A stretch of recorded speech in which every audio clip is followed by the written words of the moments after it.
అందరికీ నమస్కారం. ప్రెస్ మిత్రులందరికీ నమస్కారం. ఎందువల్లంటే ఈ రోజున మీ ముందుకు వచ్చాను.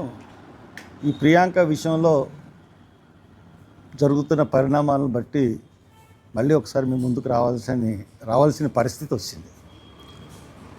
అమ్మాయిని నిన్న డిక్లేర్ చేశారు. నిన్న 3:33 అంటే 3:33 అమ్మాయి చనిపోయిందని డిక్లేర్ చేశారు.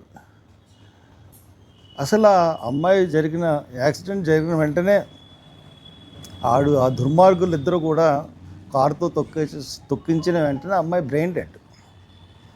అయినా కానీ దేవుడి మీద నమ్మకంతో వాళ్ళ తండ్రి ఇక్కడికి వచ్చి అమ్మాయిని హైదరాబాద్ తీసుకెళ్ళి మరి చాలా ప్రయత్నం చేశారు. సరే, దేవుడి చిత్తం అన్నది ఎలా ఉంటుందో మనకు తెలియదు. అయినా కానీ అమ్మాయి చనిపోయింది. అమ్మాయి చనిపోయిన తర్వాత విచిత్రమైన విషయం ఏంటంటే ప్రభుత్వం ఈ యొక్క విషయంలో ఎందుకో నిర్లక్ష్యంగా వ్యవహరించింది అన్నది నాకు అనిపించింది. బట్ ఈవేళ అమ్మాయి ప్రజల్లో చులకనవుతున్నాం, ప్రజల్లో మనం వెనకపడిపోతున్నాం, ప్రజల్లో ఈ సబ్జెక్ట్ మీద సింపతి ఉందని చెప్పి ఈ రోజున చాలామంది తెలుగుదేశం నాయకులు అమ్మాయి బరియల్కి వెళ్ళడం జరిగింది. సంతోషం. అందరూ కూడా సభ్య సమాజం అంతా ఖండించాల్సిన విషయం ఇది. కానీ దురదృష్టకరం ఏంటంటే అమ్మాయి ఎంబీబీఎస్ కాదు, అమ్మాయి పీజీ చేస్తుంది.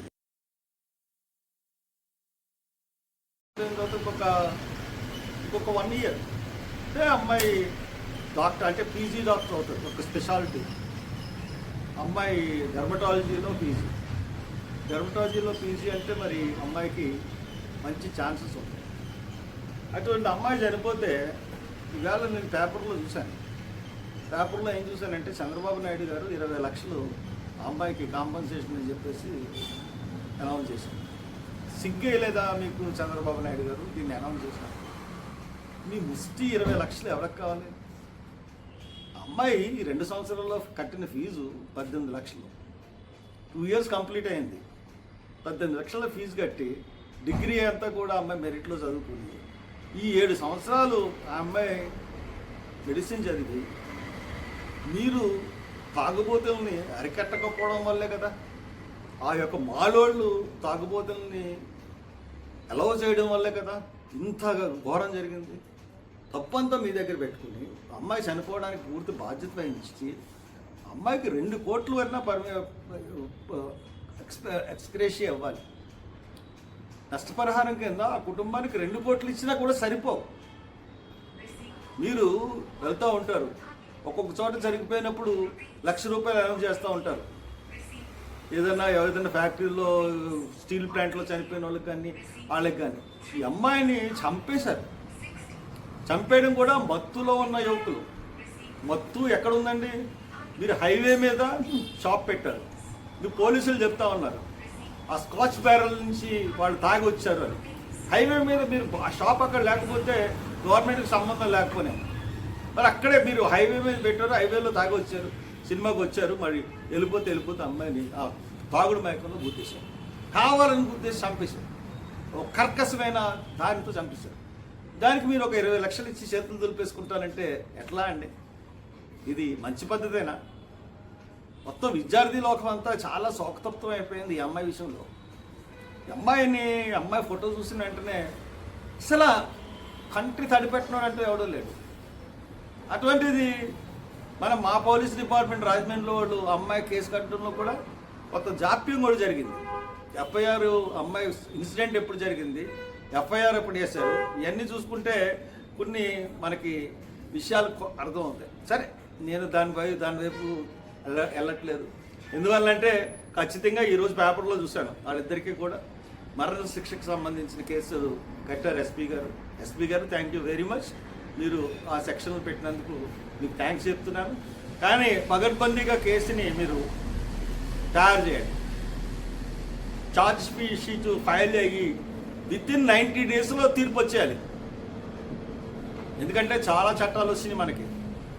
కాబట్టి ఆ చట్టాలను అనుసరించి ఒక 90 డేస్లో తీర్పు వచ్చి ఆ ఎదవులకి ఇద్దరికి కూడా ఖచ్చితంగా మరణశిక్ష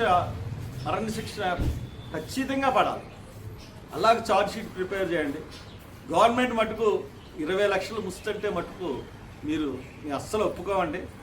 కాబట్టి మీకు చెప్తా ఉన్నాను, చంద్రబాబు నాయుడు గారు మామూలు ప్రమాదంలో చనిపోయిన వాళ్ళకి బీమా వాళ్ళకి అందరికీ కూడా మీరు ఇష్టానుసారంగా ₹1 కోటి ఇష్టానుసారంగా ఇస్తున్నారు.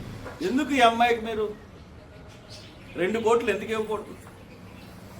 అమ్మాయి 5 సంవత్సరాలు మెడిసిన్ చదివింది, 5 సంవత్సరాలు మెడిసిన్ 2 ఇయర్స్ కట్టింది. మొన్న అంటే ఇది చెప్పుకునే సమయం కాదు, కానీ మొన్న మా కాలేజీలో కుర్రోడు యాక్సిడెంట్ అయ్యి ఎన్సీసీ అబ్బాయి చనిపోతే ఫీజులు మేము రిటర్న్ ఇచ్చేసాం. ఫీజులు రిటర్న్ ఇచ్చేసి ఒక 25,000 మేము మళ్ళీ ఆ స్టూడెంట్స్కి ఇవ్వడం జరిగింది, ఆ స్టూడెంట్ వాళ్ళ ఫ్యామిలీకి ఇవ్వడం జరిగింది, పూర్ ఫ్యామిలీ అని. ఇప్పుడు కూడా మీరు కాలేజీ యాజమాన్యాన్ని ఆదేశించండి, ఆ ఫీజులు తిరిగి ఇచ్చేయమనండి. ఫీజులు తిరిగి ఇచ్చేయమని చెప్పి మీరు ఒక 2 crores కాంపన్సేషన్ ఆ కుటుంబానికి ఇస్తే ఆ కుటుంబానికి జరిగిన నష్టాన్ని కొంచెమన్నా మనం పూరించగలుగుతాం. ఇది మన బాధ్యత, ఇది సోషల్ రెస్పాన్సిబిలిటీ, సామాజిక బాధ్యత. కాబట్టి నా మాటల్ని మీరు కొంచెం ఆలకించి దయచేసి ఆ కుటుంబాన్ని ఆదుకోమని మీకు విజ్ఞప్తి చేస్తున్నాను, 2 చేతుల్లో పెట్టి ఆ కుటుంబాన్ని. ఎందుకంటే గొప్ప చక్కటి అమ్మాయిని కోల్పోయాం, చాలా అన్యాయంగా అక్రమంగా చంపేశారు. కాబట్టి మీరు దయచేసి తప్పకుండా ఇది నా మనవి ఆలకించమని. మొత్తం హోమ్ మినిస్టర్ గారు కానించి, ఇక్కడ రాజమండ్రిలో లోకల్ ఎమ్మెల్యే కానించి, లోకల్ ఎంపీ గారు ఆవిడ పాపం ర్యాలీలో పాల్గొంటున్నారు, కవ్వొత్తుల ర్యాలీలో. అందరూ కూడా ప్రతి పార్టీలకు సంబంధం లేకుండా ప్రతి ఒక్కరు కూడా అమ్మాయి గురించి సానుభూతి చూపెడతా ఉంటుంటే మీరు ఒక 20 లక్షలు ఇచ్చి అది అట్లా పెట్టడం బాగాలేదు. మీరు వెంటనే నిర్ణయం మార్చుకుని ₹2 కోట్ల కాంపన్సేషన్ ఇవ్వమని కోరుతూ సెలవు తీసుకుంటాం.